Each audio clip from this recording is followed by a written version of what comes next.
Alô, eu sou a Penha, sou da área da educação. Mais uma vez estou aqui para tratar de um tema que considero pertinente. Principalmente nessa época do ano, que estamos nos aproximando do Natal, que é a caridade. Quando nós recebemos muitas solicitações de participação em campanhas para vestir uma criança nesse Natal. Mas vamos começar pedindo a Jesus que nos ampare, ilumine e inspire para bem desenvolvermos este tema. Muitos de nós ainda acreditamos que a caridade seja caridade meramente material. E ela é muito importante. E quem de nós não vai achar, que fazer um kit para uma criança nessa época, dando a ela um Natal um pouquinho mais feliz, favorecer que essas famílias tenham uma ceia, ainda que simples, mas mais farta, com comidinhas mais especiais que eles não dispõem durante todo o ano. No entanto, tem pessoas que dizem assim, mas eu não posso participar dessa campanha. Não posso porque não tenho condições financeiras. E então a gente percebe o quê? Muitos de nós entendemos que a caridade, ela se limita a ajudar materialmente as pessoas. Mas existe um outro tipo de caridade, que é a caridade moral, a caridade espiritual.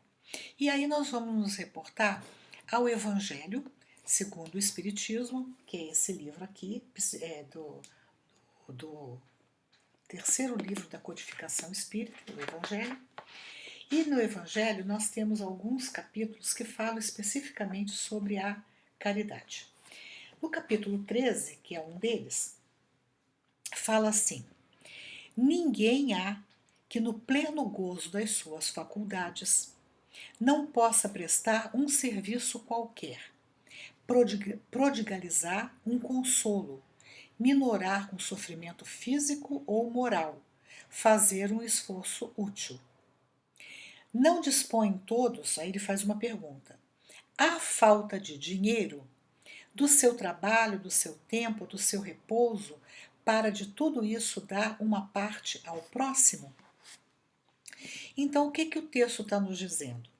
Se nós estamos em pleno gozo das nossas faculdades, ou seja, nosso pensamento está ok, nossa saúde está ok, nós podemos ajudar com o nosso trabalho, por exemplo. Então a gente vê tantas pessoas fazendo, tricotando para as crianças, fazendo campanhas, levando alimento para asilos, doando do que sobra deles, roupas e etc. Então, é o nosso trabalho. Não temos o dinheiro, mas podemos fazer uma roupinha, podemos costurar, podemos participar de uma instituição, doando o nosso tempo em prol do bem-estar de alguém. É isso. E às vezes também fala do repouso. Às vezes, ao invés de estar descansando, além do necessário, porque o descanso, o lazer é importante nas nossas vidas, mas a gente pode reservar um tempinho, uma horinha que seja, na semana, no dia, se for possível, para doar aquele nosso repouso para a benefício de alguém, minorando assim o sofrimento físico, e o sofrimento moral. E como é que a gente minora o sofrimento físico? Fornecendo materialmente ajuda para alguém, porque tem um ditado que diz que saco vazio não para em pé. Então, com fome, não adianta você querer dar a palavra. É importante que a gente dê o que comer. Se a pessoa está com frio, o que ela precisa naquele momento é o agasalho. Se ela precisa pagar uma conta, comprar um gás, pagar uma conta de luz, o que ela precisa é do dinheiro, e assim por diante. E depois, satisfeitas essas necessidades básicas, nós vamos então ver se a gente pode ajudar de outra forma, espiritualmente falando. E ainda nesse mesmo capítulo, nós temos o seguinte: que há várias maneiras, então, de se fazer caridade, que muitos dentre vós confundem com a esmola. Diferença grande vai, no entanto, de uma para outra. A esmola, meus amigos, é algumas vezes útil, porque dá alívio aos pobres, mas é quase sempre humilhante, tanto para quem a dá como para quem a recebe. A caridade, ao contrário, liga o benfeitor ao beneficiado e se disfarça de mil modos. Esse texto é bastante interessante porque, primeiro, ele fala, né, que a caridade não se restringe só ao dar esmola. Segundo, porque ele diz que ela pode ser humilhante. Em que sentido? Quando faço a caridade de uma maneira assim muito impessoal, né? Onde eu acabo humilhando a pessoa, né? Eu me coloco numa situação de superioridade, com uma superioridade ilusória, né? Com relação ao outro. E para quem recebe pode ser também humilhante, dependendo da forma como eu dou o que essa pessoa está solicitando. Tem pessoas até que não aceitam. A pessoa quer merecer, né, aquele auxílio. Então, quando nós vamos ajudar alguém, nós precisamos sempre pensar que aquele outro é um ser humano, que nós não temos o direito de tripudiar em cima da necessidade do outro, né? E outra coisa que o texto nos diz é que a caridade, ela, ao contrário, e aí ele já está se referindo à caridade, não apenas aquela que a gente dá e passa, né? Mas ele fala a caridade, ao contrário, ela, ela liga o benfeitor ao beneficiado e se disfarça de mil modos. Interessante aqui porque quando nós fazemos uma caridade impessoal, a gente dá o dinheiro e vai embora. A gente dá um prato de comida e tchau.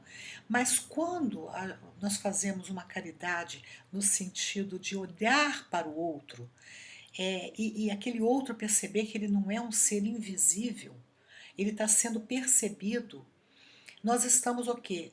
Ligando o beneficiário ao beneficiado, né? Então, de que forma a gente pode fazer isso?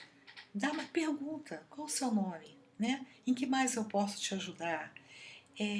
Conversa, porque às vezes a pessoa está precisando do pão, mas ela não precisa só daquele pão material. Às vezes ela também precisa do pão da alma. Então é uma palavra de conforto, é um acender a luz no fundo do túnel para aquela pessoa. E isso pode fazer uma grande diferença naquela vida. O texto então continua, e lá na página, ainda o capítulo 13, ele vai falar que todos nós podemos ajudar, independente da nossa condição financeira. E aí ele vai discorrer e lá no finalzinho ele diz: qualquer que seja a classe a que pertençais, de alguma coisa dispondes que podeis dividir. Seja o que for que Deus vos haja outorgado, uma parte do que ele vos deu, deveis àquele que carece do necessário. Porquanto em seu lugar muito gostarias que outro dividisse convosco. Os vossos tesouros da terra serão um pouco menores, contudo os vossos tesouros do céu ficarão acrescidos. Lá colhereis pelo cêntuplo o que houver de semeado em benefícios neste mundo. Então, esse texto aqui retoma que qualquer um de nós pode ajudar. Agora, ele fala: alguma coisa dispondes que podeis dividir. E aqui é importante que a gente divida o que é nosso, porque às vezes a gente quer dividir o que é do outro. É fácil, né? Fazer caridade com o chapéu alheio. Então, porque tem mais mérito aquilo quando a gente divide a partir dos recursos que são nossos. E aí nós nos lembramos de uma lição que é contida nesse livro aqui, e para o Resto da Vida, do Wallace Rodrigues, que fala justamente sobre isso. É a lição que vai falar sobre, que tem como título A Moeda. E ela é bem engraçadinha, é a última lição desse livro, porque ela conta a história de uma criança que, estando na loja do pai dela, foi interpelada por um mendigo pedindo ajuda. E ela, então, sensibilizada por aquela situação, ela corre no caixa e retira uma moeda e dá para o mendigo. O pai vê, não fala nada. Mas dali a pouco acontece uma situação semelhante e ela corre para pegar uma moeda para ajudar uma outra pessoa carente. O pai então a contém e fala para ela: vá lá pegar o seu cofrinho. Ela vai, pega, traz para o pai e ele diz: agora você vai pegar uma moeda do mesmo valor que você ia dar da caixa registradora para dar para essa pessoa. E então ela faz isso e o pai então comenta com ela se ela já tinha ouvido falar de pessoas que fazem cortesia com o chapéu alheio. E então ele fala: olha, reconhece, né, a ação da criança, né, de solidariedade, mas ensina para ela que ela deve fazer então a caridade com o que ela dispõe. E ela então, o texto finaliza dizendo assim: nunca mais esqueci o episódio, pois foi assim que aprendi o verdadeiro sentido do ato de dar. Quer dizer, dar dela. A lição permaneceu em mim por toda a vida e tem me ajudado a realizar uma caridade mais autêntica, mais coerente. Por que autêntica? Porque é dela. Porque se eu dou o que é do outro, é fácil, né? Bom, então isso é o que está nesse livro aqui, que inclusive é um livro que eu recomendo para fazer o evangelho no lar com as crianças. É uma linguagem mais elaborada, mas a gente sempre pode estudar a lição antes para recontar como uma história para a criança. Quando a criança é um pouquinho mais velha, a gente até pode ler a história, porque até enriquece o vocabulário das crianças e o nosso próprio vocabulário. Mas ainda no Evangelho, segundo o Espiritismo, nós temos o seguinte: no capítulo 15, ele vai falar sobre a caridade segundo Paulo. E ele cita então uma passagem muito rica e muito conhecida do Paulo, que ele diz assim: ainda que eu falasse todas as línguas dos homens e a língua dos próprios anjos, se eu não tiver caridade, serei como bronze que soa e um símbolo que retine.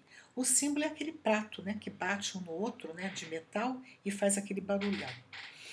E aí o texto continua e o Paulo vai falar sobre a fé, sobre a esperança, e lá no final ele fala assim: agora, essas três virtudes, a fé, a esperança e a caridade, permanecem, quer dizer, ou seja, elas são importantes. Mas, dentre elas, a mais excelente é a caridade. Porque caridade é o amor em ação, né? E, e aí os espíritos, o texto, fala o seguinte: Paulo coloca assim, sem equívoco, a caridade acima da fé. É que a caridade está ao alcance de todos, do ignorante como do sábio, do rico como do pobre, independente de qualquer crença particular. Faz mais, define a verdadeira caridade, mostra não só na beneficência, como também no conjunto de todas as qualidades do coração, na bondade, na benevolência para com o próximo. Então, aqui nós vamos nos reportar a um texto que está no livro Fonte Viva, onde, que é esse livro aqui, Fonte Viva, Psicografia do Chico Xavier, pelo Espírito Emmanuel. O texto se chama Alguma Coisa. E aí ele vai discorrer, né, vai mencionar justamente tudo aquilo que a gente pode dar que nem sempre requer recursos financeiros. Ele diz assim: quem sabe ler, não se esqueça de amparar aquele que ainda não se alfabetizou. Quem dispõe da palavra esclarecida, ajude o companheiro, ensinando-lhe a ciência da frase correta e expressiva. Quem desfruta o equilíbrio orgânico, ou seja, de saúde, não despreze a possibilidade de auxiliar o doente. Quem conseguiu acender alguma luz, né? Se nós nos consideramos iluminados, sabemos alguma coisa, suporte com paciência o infeliz que ainda não se abriu a mínima noção de responsabilidade perante o Senhor, auxiliando-o a desvencilhar-se das trevas. Então, todas essas quatro orientações aqui são muito importantes porque nós podemos tirar as pessoas de grandes dificuldades quando nós auxiliamos as pessoas. Não sabe ler? Vem aqui, deixa eu te ensinar. Podemos, qualquer um de nós pode fazer isso. Uma palavra amiga, uma palavra de consolo, uma palavra de esperança, não depende de nenhum recurso financeiro e é caridade, ele coloca isso como caridade. Se nós temos saúde, por que não auxiliarmos aquela pessoa que está doente? E às vezes as situações estão dentro da nossa casa. Uma criatura que precisa de um copo d'água, precisa da nossa presença, não nos custa nada. Só nos custa abrir mão, muitas vezes, do nosso repouso para ajudar essa pessoa. Mas o texto continua e ele vai dizendo assim: não vou ele inteiro, mas ele fala, né, que quem estime a prática da caridade compadeça-se das almas endurecidas, beneficiando-as com vibrações da prece. Aqui então ele fala que a prece é uma forma de caridade. Então, às vezes, a gente convive com pessoas endurecidas. Em que sentido? Não tem empatia, né? Não se solidarizam com a dor do outro. Mas se nós já entendemos isso e não conseguimos atingir essa pessoa, a gente pode orar por elas, porque vai ter sempre um momento em que a vida vai convidá-las a a esse tipo de ação, porque ela vai sentir a necessidade delas próprias de serem ajudadas. Então, nada como a dor, né, para que a dor própria, para que a gente entenda a dor do outro. Então, a prece é uma forma de caridade também. E o texto discorre, diz também lá na frente: quem estiver em companhia da paz, ajude aos desesperados. Então, às vezes, a gente se depara com pessoas que estão arrancando os cabelos, estão desesperadas, se encontram numa situação limite muitas vezes, né? Não veem solução para as suas dificuldades, estão em conflito interno. Né? Então, mas se nós estamos nos sentindo em paz, vamos dividir essa paz com a pessoa, vamos auxiliá-las a enxergar a vida sobre um outro ponto de vista. Porque quando nós nos tranquilizamos, é muito mais fácil encontrarmos solução para os nossos problemas. Agora, essa paz não é só a paz de quem não está em guerra, né? É a paz espiritual. E muitas vezes a guerra está dentro de nós, a guerra está dentro dos nossos lares. Quantas vezes as nossas famílias entram em verdadeiras situações de desarmonia?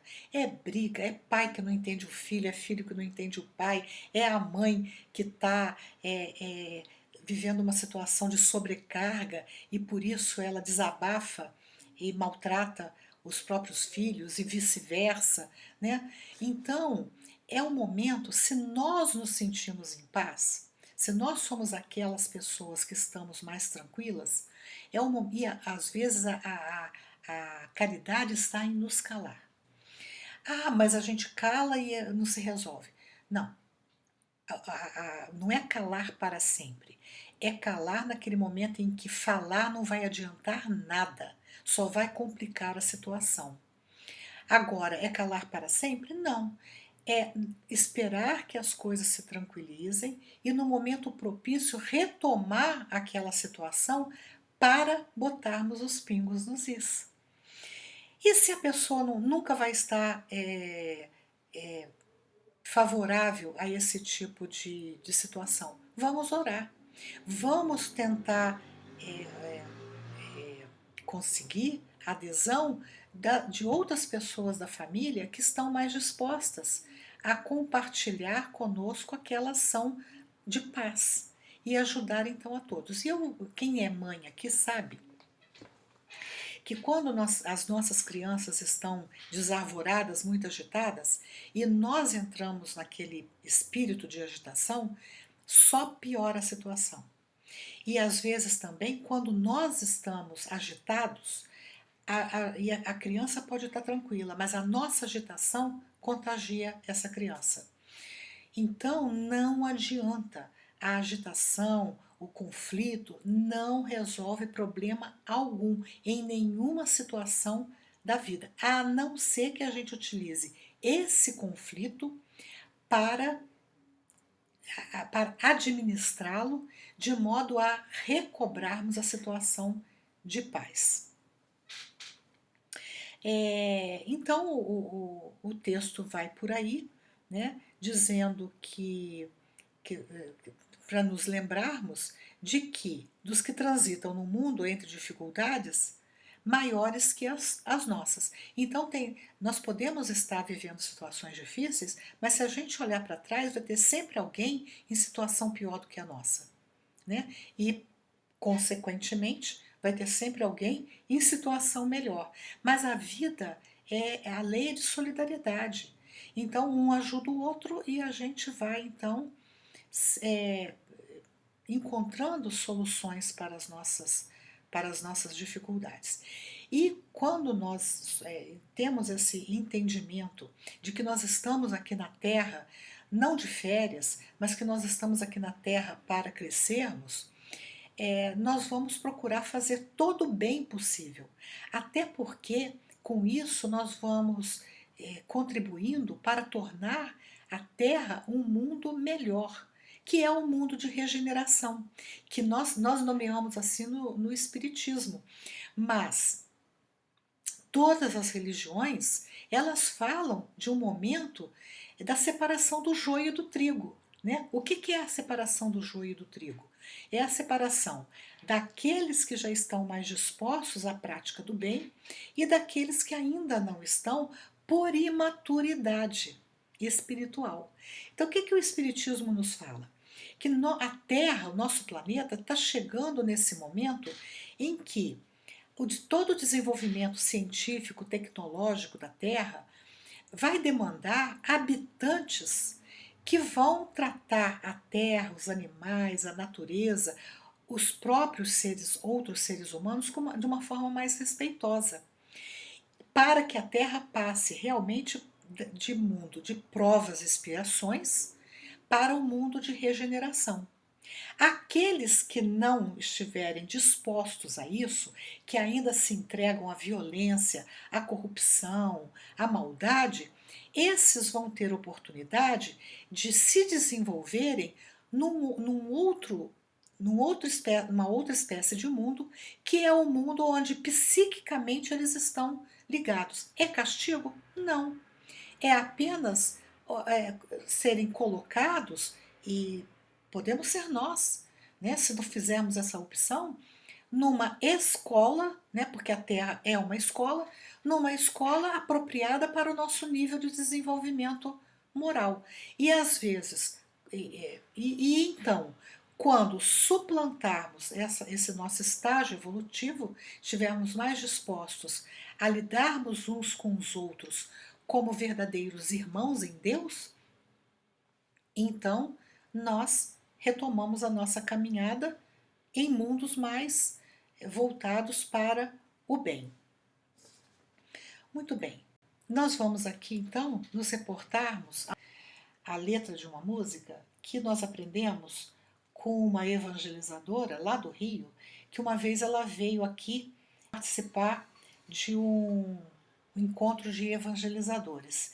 E ela trabalhava basicamente nas favelas cariocas, e como ela trabalhava com muitas pessoas analfabetas, ela compunha as músicas e evangelizava através das músicas. Eu vou aqui colar porque é para ser bem fiel à letra, né, da música, e que ela intitulou Caridade. O nome dela é Vilma Macedo. Na verdade, eu não sei se essa letra é dela, mas foi uma das lindíssimas músicas que ela nos ensinou. E ela vinha com o marido, fazia um casal muito fofinho. Ele tocava violão e ela cantava. E a letra diz o seguinte: quando a caridade chega, toda tristeza logo se vai. Quando a caridade chega, quem chorava não chora mais. Quem tinha frio já se agasalhou. Quem tinha fome já se alimentou. Quem estava só já tem companhia. Quem vivia ao léu já tem moradia. Ao que não sabia, alguém ensinou. O desalentado já se levantou. Quem estava doente até já sarou, porque a caridade chegou. Então a gente vê aí, é interessante, porque nós podemos interpretar a fome, o frio, a solidão, a ignorância, né, o desalento, a doença, tanto do ponto de vista material como do ponto de vista espiritual. Porque muitas vezes a nossa fome, o nosso frio, não são o frio e a fome do corpo, é o frio da alma. E aí a gente resolve com o quê? Com a palavra, com a presença, com a solidariedade, né? Com a tolerância, com a compreensão. Né? Às vezes o frio, a doença, não é a doença física, é a doença da alma. Né? Então, a gente vai dar para aquela pessoa que é uma maior compreensão da vida, maior resignação, maior entendimento. E nós, espíritas, que acreditamos na reencarnação, não só nós, né, mas assim, tô falando no nosso caso, quando a pessoa está desesperada e que ela não entende a razão do seu sofrimento aqui nessa vida, nós vamos falar para ela: olha, se você não fez nada que nessa vida justifique o teu sofrimento, muitas vezes isso pode vir de situações anteriores. E olha só que maravilha! Nós estamos tendo agora a oportunidade de repararmos o mal que fizemos em vidas passadas. Né? Agora, fazemos uma reflexão também assim, olha, aliás, os espíritos falam isso, a grande maioria das nossas aflições decorrem do nosso comportamento inconsequente nesta vida. E precisamos então termos bastante humildade para reconhecermos os erros que cometemos aqui agora e estamos colhendo, em função, ora da nossa imprevidência, ora da nossa violência, ora da nossa falta de compreensão, né, das coisas, da nossa fraternidade. Por quê? Tem o ditado que diz: a gente colhe o que a gente planta. Então, e isso é da lei de Deus. Então, quando o texto vai falando sobre isso, e que fala, né, que todos nós podemos ajudar os outros, a gente vê o seguinte, que tem o ditado que diz que em terra de cego quem tem um olho é rei. Ora, quem são os cegos? São aqueles que não dispõem de nada, não enxergam, né? E não é só o cego materialmente falando. Quem tem um olho? É aquele que naquele momento pode ajudar. Ele tem um olho, não tem os dois. Porque no nosso estágio evolutivo, nós não detemos de todos os recursos, nem morais, nem intelectuais. Mas temos um olho, então podemos ajudar. E quem é o rei? É o que tem o poder de ajudar. Né? Então, se nós nos sentimos na condição de podermos ajudar, nós somos reis naquele momento. Então, vamos ajudar com os recursos que nós dispomos. E é muito interessante porque quando nós estamos numa situação de penúria, qualquer ajuda representa o dobro. Então, tem um outro ditado que eu acho bem legal que fala assim: para quem não tem nada, a metade é o dobro. E isso é uma verdade, porque a gente percebe que quando a pessoa tem tudo, nada é suficiente. Mas quando a pessoa não tem nada, qualquer coisa que a gente dê é o dobro. E aqui, gente, eu vou abrir um parênteses para dizer que quando a gente vai dar alguma coisa, vamos dar aquela peça limpa. Tem gente que consegue dar peças sujas. Por quê? Vamos, né? Se tá sujo, vamos lavar. O que que nos custa? É a caridade. Nós estamos fazendo a caridade lavando aquilo. É o nosso tempo, é o nosso trabalho. Tá faltando um botão? Vamos botar o botão naquela roupa, né? Temos uma máquina de costura? Vamos costurar a roupa que está rasgada. Veja quantas formas de caridade nós temos para fazer. Né? Porque nós somos todos irmãos em Deus. Né? Então gostaríamos que nos desse alguma coisa que não presta? Né? Nós não gostaríamos. Então aquele ditado, vamos fazer ao outro aquilo que gostaria que nos fizesse. Mas a música da Vilma Macedo continua da seguinte forma: onde havia guerra, já se fez paz. Os homens já se reconhecem irmãos, porque vai chegar um momento que nós vamos entender que a desarmonia, que o conflito, que a malquerência, que o ódio, que o rancor, que a mágoa não nos traz paz. Então, é guerra, isso é guerra, né? Porque a guerra não é só aquela onde a gente pega em armas. Né? A guerra muitas vezes está dentro de nós, está dentro dos nossos lares. Os homens já se reconhecem irmãos. Onde havia trevas, agora é só luz, porque a gente acendeu uma luz.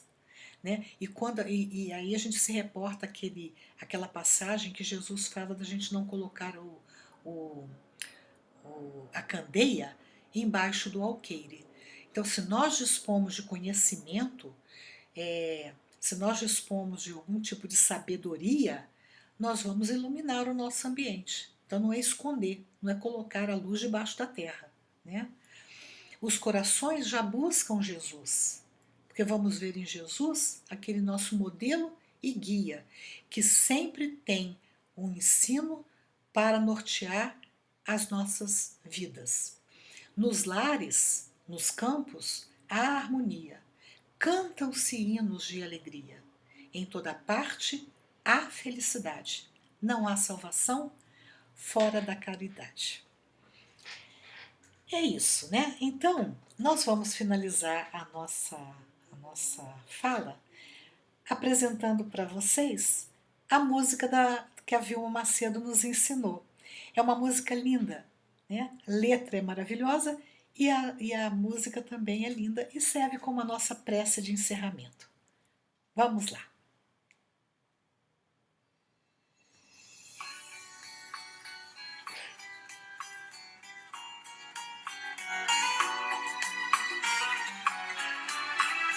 Quando a caridade chega, toda tristeza logo se vai.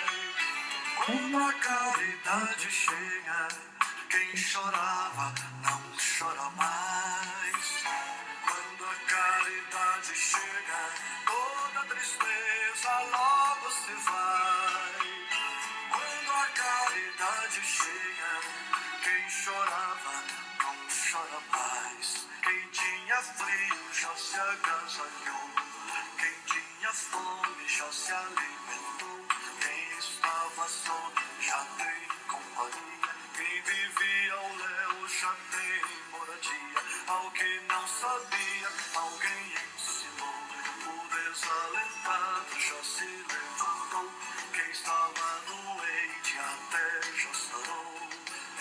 Porque a caridade chegou. Onde havia guerra, já se fez paz. Os homens já se reconhecem irmãos. Onde havia trevas, agora só luz. Os corações já buscam Jesus. Nos lares, nos campos, a harmonia. Cantam sinos de alegria. Em toda parte a felicidade. Não há salvação fora da caridade. Então, essa é a música, gracinha, né? Muito linda. Eu agradeço a quem esteve comigo até agora. Peço que, se gostaram, dê um joinha e compartilhem. E, mais uma vez, eu agradeço e até o próximo vídeo.